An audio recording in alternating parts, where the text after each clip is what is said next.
Adventures of Rocky and Bullwinkle and Friends. Starring that jetty Jerry O'Lace, Rocket J. Squirrel, and his pal, Bullwinkle the Moose.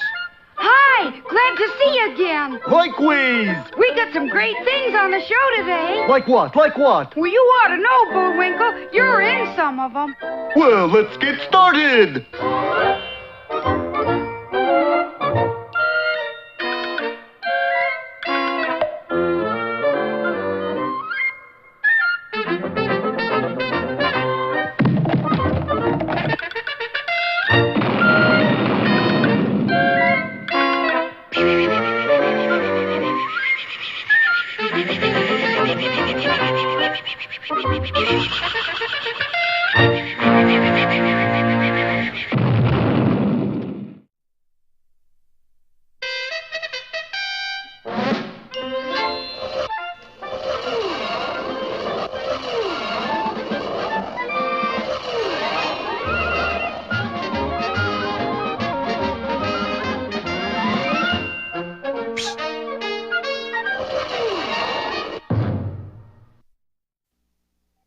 Well, it seems the Kerwood Derby is probably the most wanted hat that ever was. First of all, Rocky and Bullwinkle want it. We want it so we can help our country. Fearless Leader wants it. I want it so I can rule the world. Boris wants it. I want it so I can rule Fearless Leader. And the Moon Men, Gidney and Cloyd want it. We want it 'cause it's ours. Yours? And while our friends listened open-mouthed and Boris listened gnashing his teeth and Fearless Leader listened patting his machine gun, the Moon Men told their loony story. That's Lunar story. Sorry, the light's bad.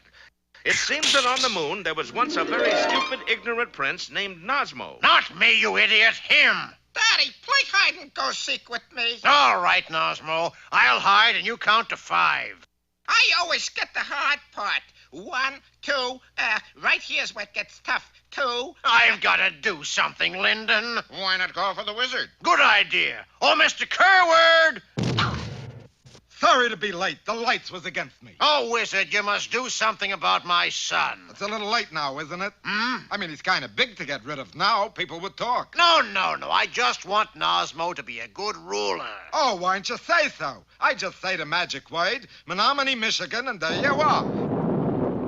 He's a good ruler. Not that kind of a ruler. Oh. Put him back. He makes more sense this way. Come on. Oh, very well. Sacramento, California.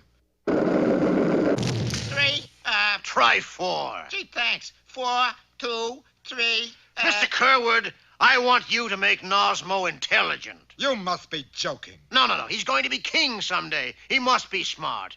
Why don't you make him a magic crown or something? Sorry, I can't help you. Guards! But I'll try. Good. But it's going to take a lot out of me. And so the wizard worked day and night readying his magic spell, designing the crown, preparing the magical elements until finally late one night. 10 seconds to midnight. 9, 8. Will it work, Mr. Kerwood? It's better. 7, 6, 5. That's the number proper 5. Now let's play hide and go seek. Keep away from the table, Nosmo. 2, 1.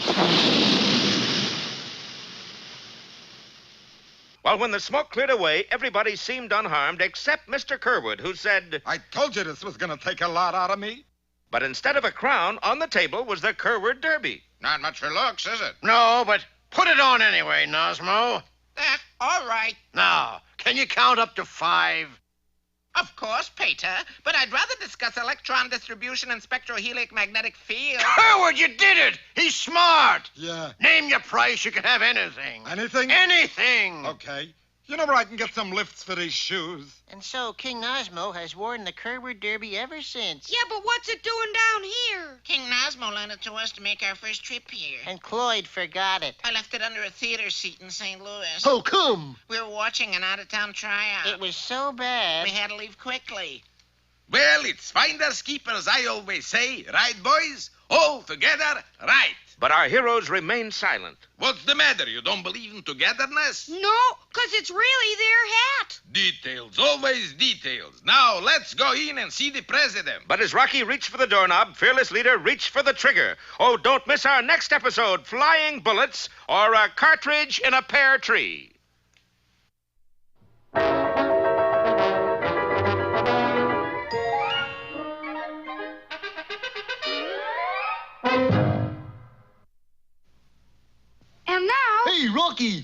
me pull a rabbit out of my hat. But that trick never worked. This time for sure.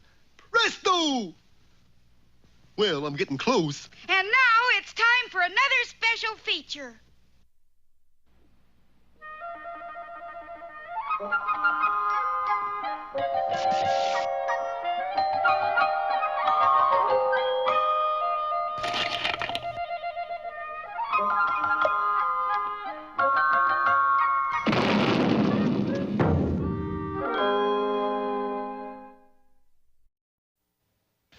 Back in the days when everyone was on the Snow White kick, scallywags and roustabouts had an easy time of it. Your money or your life? Oh, that's easy. You can take my wife. Not your wife, your life.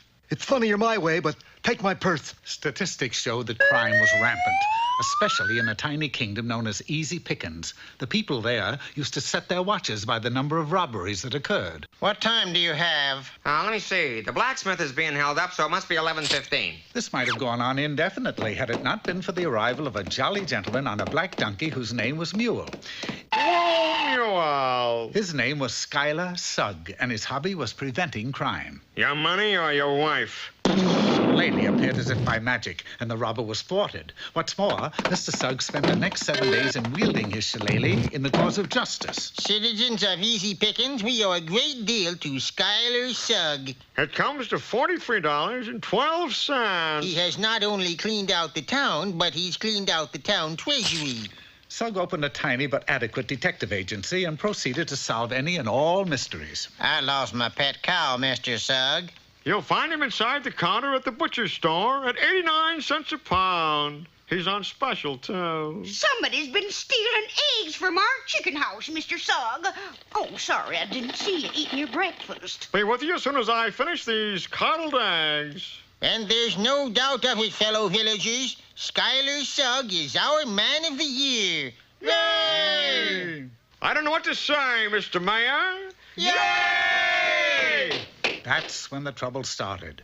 It was one of the coldest winters on record. And a massive fog bank sprang up out of the lower valleys and blanketed the area. It didn't stay very long, but it left behind something. For there, in the middle of a once vacant meadow, stood a black castle. Must be one of those prefab jobs. It was then he noticed that not a door or a window was to be seen. You in there! Lower the drawbridge! No answer. Just the cold, clammy wind whistling through the turrets. Better send a wire to Alfred Hitchcock. The news spread through the town like wildfire, and by noon, everyone was standing before the huge castle. It's black magic, that's what it is. Nonsense, Mr. Mayor. Here, boys, take these torches and set fire to the place. But suppose there's a witch in there. We'll smoke her out. Under Sugg's direction, the villagers set the castle on fire. Or at least they tried to. The castle won't burn, Mr. Sugg. What do you mean it won't burn? You can smell the smoke. But the smoke was coming from a nearby forest. Why, it's supernatural, that's what it is. We set the castle on fire and the forest burns up. Poppycock and Balderdash and all those other reindeer. The others were too frightened to move. Not Schuyler Sugg, though. He carried a huge sack of gunpowder to the edge of the moat, lit a fuse, and then swung the sack around and around and finally flung it high over the castle wall. Watch. Any second now. Boom! They watched in breathless silence, waiting for the blast. And they got what they were waiting for. Unfortunately, it wasn't the castle that blew up. It was half the village. Sugg was in for a fight. Why? We better keep an eye on this castle. You'd better get some sleep, Schuyler. You've got an awful lot of work to do tomorrow. I have got an awful lot of work to do right now. Extracting a magnifying glass from his pocket, Schuyler left the warm fire to probe the back side of the castle. I'll take over while you're sleuthing. Nothing happened for about 10 or 15 minutes. Then, suddenly, the drawbridge of the castle slowly came down. What'll we do, Mr. Mayor? Only one thing to do. We've got to go inside. Brave words indeed. Thus the mayor, in fact, the remainder of the village, went slowly across the drawbridge and into the Black Castle. No sooner did they enter than the drawbridge mysteriously went up, sealing one and all inside. Dawn was late in coming, and so was Schuyler Sugg, who had gotten lost in the pitch darkness and spent most of the night home in bed. Good morning, A chill ran through him. There was no one left. They were such wonderful folks. They were always trying to do something for me. His hair, what was left of it, stood on end, as once more the drawbridge came down. Would he be able to summon enough courage to go in alone and uncover the secret? Heavens, no! I am not going in there! Oh, go on, Mr. Sugg. We'll be right behind you. Go ahead now. Open the door. Surprise! Surprise! Happy birthday, Skylar! Them's my kind of people. Concern 'em.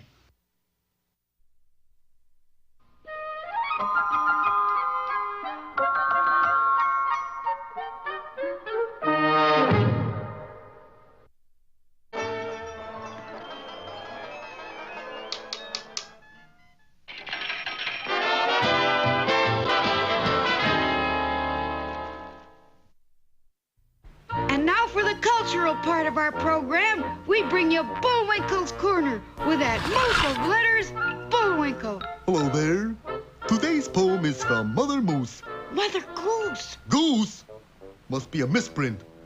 Anyways, the poem is Little Miss Muffet. Little Miss Muffet sat on a tuffet. What's a tuffet? What's a tuffet? It's what I'm sitting on, eating her curds and whey. Boy, this stuff is terrible. Along come a spider. You're the spider? He couldn't make it. But you ain't scary. You're supposed to scare me. Okay, fellas, up. Take two. Along come a spider and sat down beside her and... Ah! A spider! A spider! Hey! Oh, Rock. Hey, Miss Muffet, your curds and whey are on your head. Let me tell you something. I'd rather wear 'em than eat 'em.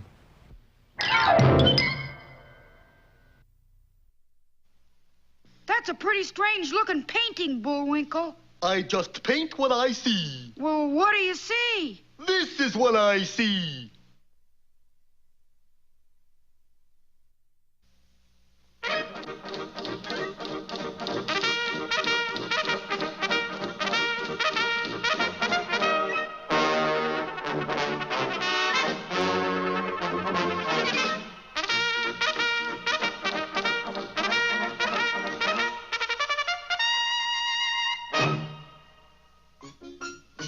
Dudley Durrett of the Royal Canadian Mounties was feeling fit as a fiddle and ready for love. I'm feeling fit as a fiddle and ready for love, Nell. You look terrible. What's that, Nell? I said you look terrible. Your posture's all slumped, your eyes have lost their sparkle, and your complexion is bad. Frankly, Dudley, you look kind of puny. Puny? But, Nell, I'm in the best of shape. Otherwise, what would I be doing in the Mounties? Puny, puny, puny. Here, I'll prove it to you. Let's arm wrestle. Oh, Nell, that's just being silly. You know you're no match for a Mountie. Just put your muscle where your mouth is, Dudley. 2 out of 3, Nell? I saw that, Dudley. I'm not going to have a Mountie of mine lose an arm wrestling contest with a mere slip of a girl. But, Inspector... You look terrible. Why, look at that posture. Dudley, you go and build yourself up and don't come back until you learn to stand up straight. It wasn't just coincidence that prompted Snidely Whiplash to open his Vic Whiplash Gym. It was money. And knowing that Dudley Do-Right wanted to build himself up, who better than Snidely Whiplash could help Dudley Do-Right build himself down? I'd like to enroll in your gym. Fine, fine. Now, the swimming pool is over there, bowling alley's over there. We have ice skating rink, golf course, pool hall, bingo room, shooting gallery, race track. I was thinking of a couple of dumbbells and maybe some sitting-up exercises, you know. Do you have a gym? Follow me. There. Where are the dumbbells? Oh, that's old-fashioned. Nobody uses dumbbells anymore. All exercise is done by machines. Actually, you don't have to do a thing. The machines will do it all. So Dudley Do-Right took the Vic Whiplash 6-month course, and sure enough, upon completing the course, Dudley had built himself down. What happened to you, Dudley? You look terrible. What has happened, Nell, is that I have completed the Vic Whiplash bodybuilding course, and I'm as strong as an ox. Let's arm wrestle. Dudley, you have been cheated. Snidely Whiplash has not built you up. He has built you down. Goodbye, Nell. I'm leaving the Mounties. There is no place for a chicken-hearted, puny man. But what will you do? How will you live? I guess I'll just have to take a civilian job. Maybe someone has use for a puny man like me. Good luck, Dudley. Oh, don't squeeze so hard already. Oh, you did that on purpose, Nell. So Dudley Do-Right was forced to look for a job. For weeks, he was turned down because... You're too puny. Sorry, we don't hire puny people here. You're so puny. Such a puny.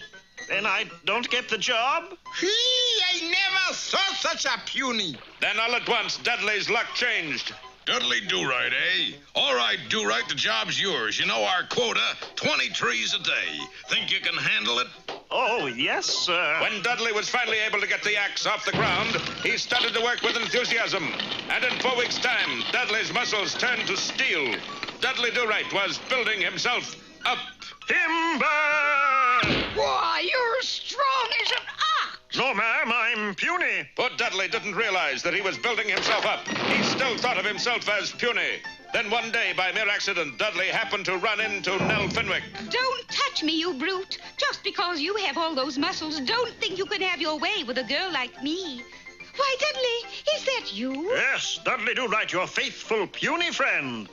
Look out, it's a runaway horse! Run for your lives! I know I did the right thing when I left the RCMP, because there's no room for a puny Mountie in the RCMP. Dudley, you lifted that horse up with one hand. No puny man could do that. You don't have to put me on. I've learned to live with the fact that I'm puny. Some people are just puny. Dudley Do-Right, you are not puny. If I could only believe you, Nell. Dudley, it is all in your mind. Just keep saying, I am not puny, I am not puny. Then you can get your money back from Snidely Whiplash. I'm not puny. I'm not puny. I'm not puny.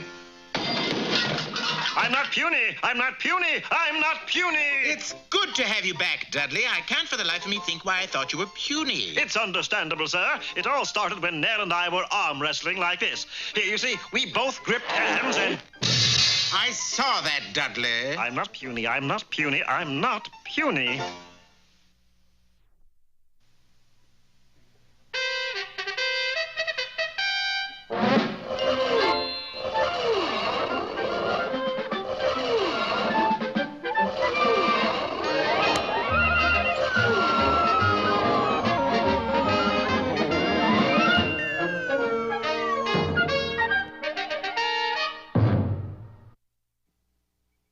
Last time, you remember, our heroes listened open-mouthed. With heads to match. While the Moon Men told them about their king, Nosmo the One-Half. While wearing his crown, which we know as the Kerwood Derby, he was a wise and just ruler.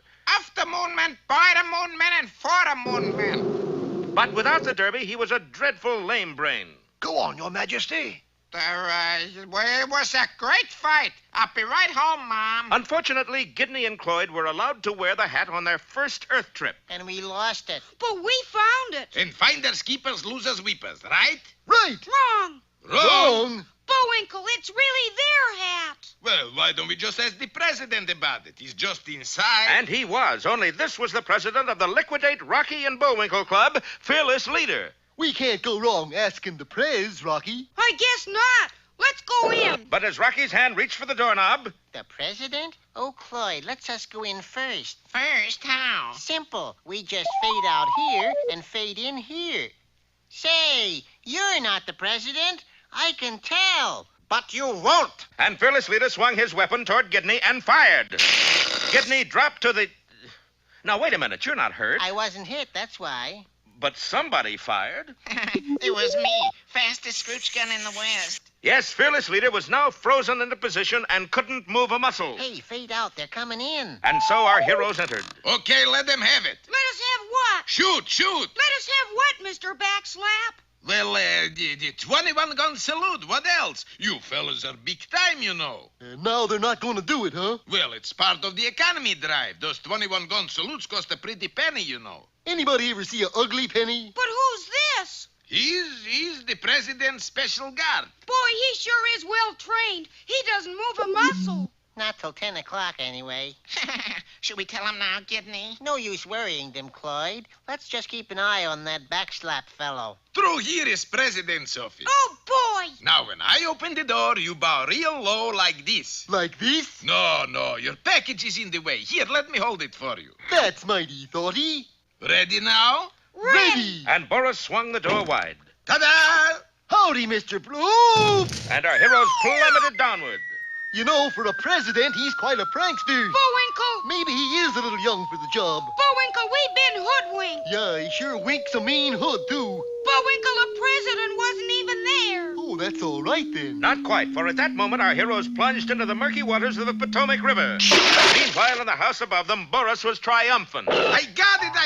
It's all mine, the Kerwood Derby. Natasha, come out wherever you are. Here I am, darling. I was just hanging up these new cobwebs. Natasha, I got the Kerwood Derby. Boris, how? How else? By stealing, lying, cheating, and double-crossing. Like I always say, Natasha. Yes? It matters not the final score, but how you played the game. Oh, put it on, darling. Do I let him have it now, Gidney? No, Clyde, not now. But he's gonna put the Kerwood Derby on. I know. That'll make that crook the smartest man in the world. I know. And you're just letting him do it? I know. Gidney, that's downright unmoon. And we'll find out just how unmoon in our next episode, The Crepe Hangers, or Brighten the Coroner Where You Are.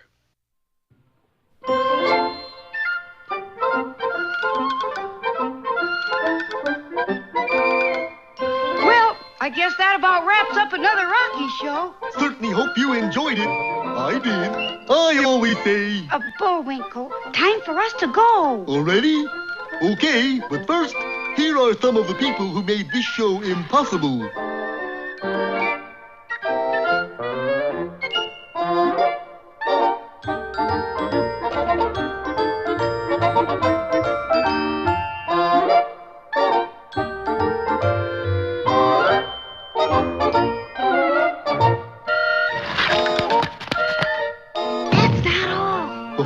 Get tired.